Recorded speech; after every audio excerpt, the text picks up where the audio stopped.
నమస్కారం వాసు గారు. నిజంగా మిమ్మల్ని కలవటం అనేది మీ నాన్నగారి గురించి విని వాయిస్ రాసి నేను ఒక వాయిస్ ఓవర్ కూడా చేయించానండి. ముఖ్యంగా ఎన్టీఆర్ గారి శత జయంతి జరగబోతుంది ఇప్పుడు.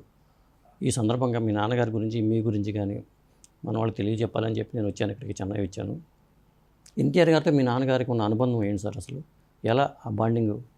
ఏం సార్ ఆ బాండింగ్ ఏదో నేనేం చెప్పవచ్చు, అది ఏదో ఆ జన్మ పూర్తి పూర్వజన్మ కర్మ అంటారు. అదే అలాంటే ఏంటంటే రామారావు గారు అంటే from the beginning, almost from the beginning Ramarao garu film entry వచ్చిన వెంటనే ఒక 4-5 ఫిలిమ్స్ తర్వాత ఐ థింక్ షావుకారు గుర్తుంది. షావుకారా అది అక్కడే ఫస్ట్ రామారావు గారికి మేకప్ చేశారు father.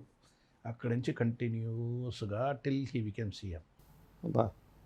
So it is a relationship ఎలాంటిది, అది ఏంటి రిలేషన్షిప్, అది మన ఇంట్లో ఒక ఏ ఫంక్షన్ జరిగితే కూడా వితౌట్ రామారావు గారు అండ్ హిస్ మిస్సెస్ ఏమి జరగదు. అన్ని స్మాల్ పూజ, అయ్యప్పన్ పూజ. ఒక అయ్యప్పన్ పూజకి మన అందరూ అక్కడ శబరిమలకి వెళ్తాం. మీరు విన్నారా శబరిమల గురించి? ఆ శబరిమలకి మేము వెళ్తాం. మేము వెళ్ళిన అప్పుడు ఏం చేసామంటే, మనం ఇంట్లో పెద్ద పూజ జరుగుతుంది ఈవినింగ్. రామారావు గారు షూటింగ్ ఫినిష్ చేసి ఇంటికి వెళ్ళి స్నానం చేసి మిస్సెస్ని తీసుకుని మా ఇంటికి వస్తారు. So I have seen 4-5 pujas every year coming and sitting and మాతో కూర్చొని మాతో నైట్ డిన్నర్ చేసి ప్రసాదం అంటాం ప్రసాదం. అండ్ ఈ will eat like how he eats in his house.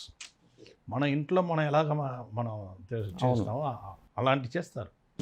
So మాకందరికీ రామారావు గారు అంటే ఈ టోటల్ ఆంధ్ర ఫ్యాన్స్కి, మనుషులకి అందరికీ దేవుడు అంటే రామారావు గారే చెప్తారు.